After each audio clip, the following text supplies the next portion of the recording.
apa efeknya ke SEO itu kan? Ketika website itu cepat diakses seperti itu, orang itu akan senang akses website tersebut gitu kan. Sehingga mereka ada kemungkinan baca, mereka ada kemungkinan berlama-lama di website kita seperti itu. Harapannya itu akan menjadi data dari Google sehingga membuat website kita itu dinaikkan gitu kan peringkatnya, secara keseluruhan dinilai lebih baik dan kemudian dianggap pantas untuk menduduki peringkat-peringkat atas.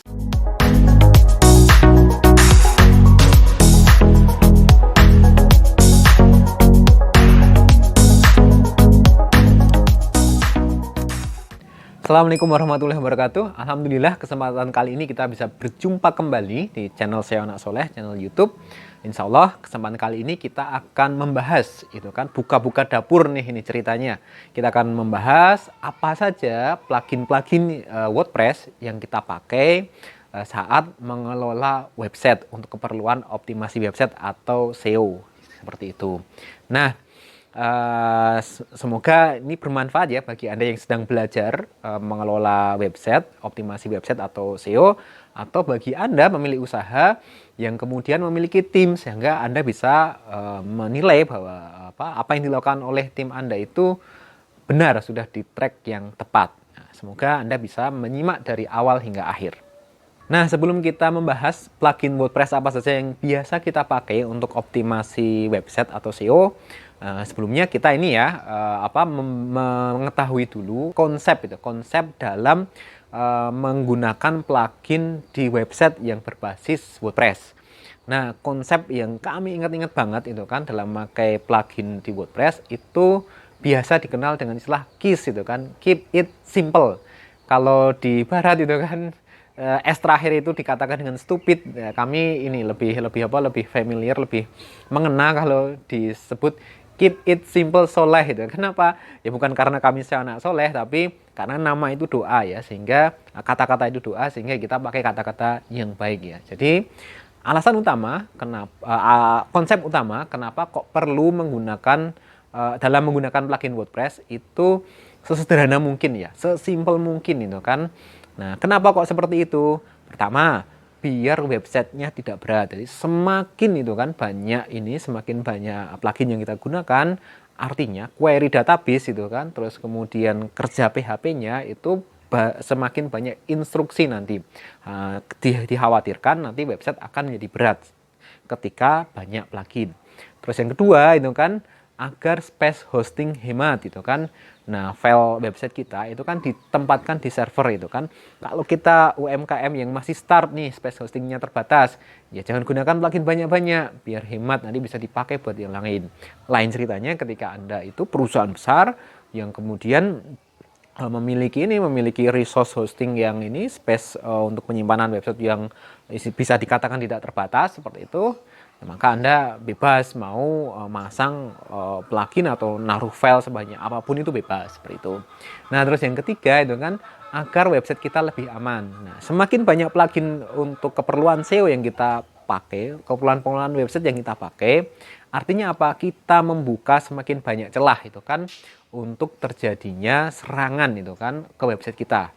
Kenapa? Tidak semua developer itu memiliki standar keamanan yang sama itu kan. Bisa jadi sebuah developer itu namanya manusia ya, mereka punya kesalahan dalam penulisan kodenya sehingga di situ celah bagi hacker untuk ya ngutaati website kita itu kan, sampai parahnya mungkin bisa mengambil alih website kita itu kan. Gambarannya seperti itu. Jadi 3 hal itu yang kemudian penting kita ingat-ingat saat mau memakai plugin untuk WordPress. Nah, kita masuk ya di bagian menu utama, hidangan utama ini dari video yang kita buat ini, yaitu apa sih plugin yang kemudian biasa kita pakai di SEO Anak Soleh untuk mengoptimasi website ya. Secara garis besar itu dibagi menjadi 2, yaitu plugin utama yang hampir setiap website itu kita pakai itu kan untuk pengelolaan website atau optimasi website. Terus kedua plugin tambahan yaitu kasuistik gitu kan, ketika itu dibutuhkan klien itu kita pasang, ketika enggak ya nggak usah dipasang, namanya juga tambahan ya, gambarnya seperti itu.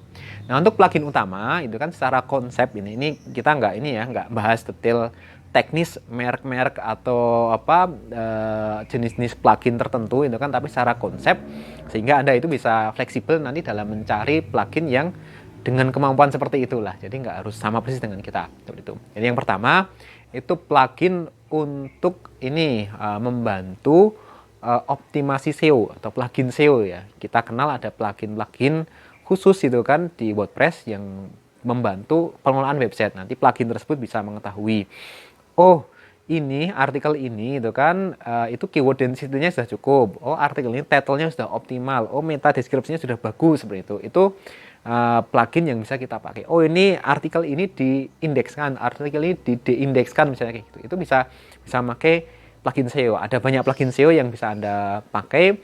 Namun ada baiknya Anda itu paham konsepnya sehingga ganti-ganti plugin nggak ada masalah seperti itu. Ketika Anda itu hanya fokus pada satu plugin tapi itu Anda nggak paham konsepnya, nanti Anda menjumpai website itu kan dengan plugin SEO yang lain, Anda akan bingung. Jadi pahami dulu konsep itu kan bagaimana SEO, baru kemudian aplikasikan dengan bantuan plugin. Pada dasarnya tanpa plugin pun nggak ada masalah kalau kita bisa utak-atik sendiri seperti itu, bisa utak-atik sendiri, bisa setting sendiri, mah itu lebih baik lah seperti itu. Gambarannya lebih simple itu lebih baik seperti itu.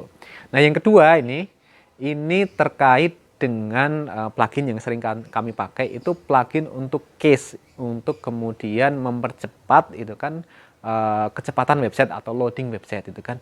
Apa efeknya ke SEO itu kan? Ketika website itu cepat diakses seperti itu, orang itu akan senang akses website tersebut itu kan.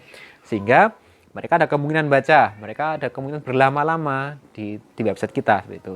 Harapannya itu akan menjadi data dari Google sehingga membuat website kita itu dinaikkan itu kan peringkatnya, secara keseluruhan dinilai lebih baik dan kemudian dianggap pantas untuk menduduki peringkat-peringkat atas. Gambarannya seperti itu. Coba bayangkan kalau Anda memasuki website yang kemudian detik ketiga, keempat, kelima, ke-10 itu nggak jadi muncul halamannya, tentu akan ditinggalkan, bukan? Seperti itu.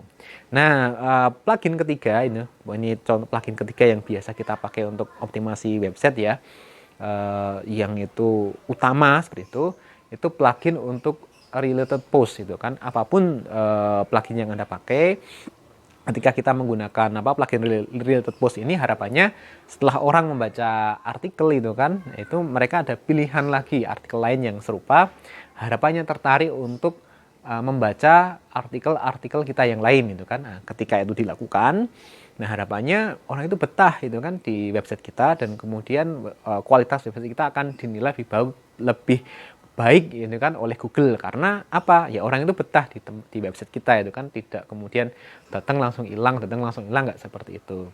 Nah, tanpa plugin related post pun kita bisa membuat orang itu betah di website kita, asalkan kualitas konten kita itu bagus. Terus kemudian asalkan kita pinter itu kan memberikan link, memberikan anchor itu kan yang itu relevan itu kan dengan artikel yang kita tulis itu kan. Namun ketika belum bisa seperti itu, ya plugin related post itu akan sangat membantu. Itu tadi tiga ini istilahnya kelompok itu kan plugin itu kan, yang kemudian 3 fungsional plugin yang biasa kita pakai untuk optimasi SEO. Lanjut ya di plugin-plugin yang biasa kita pakai untuk optimasi SEO. Nah, yang berikutnya kita bahas plugin tambahan nih.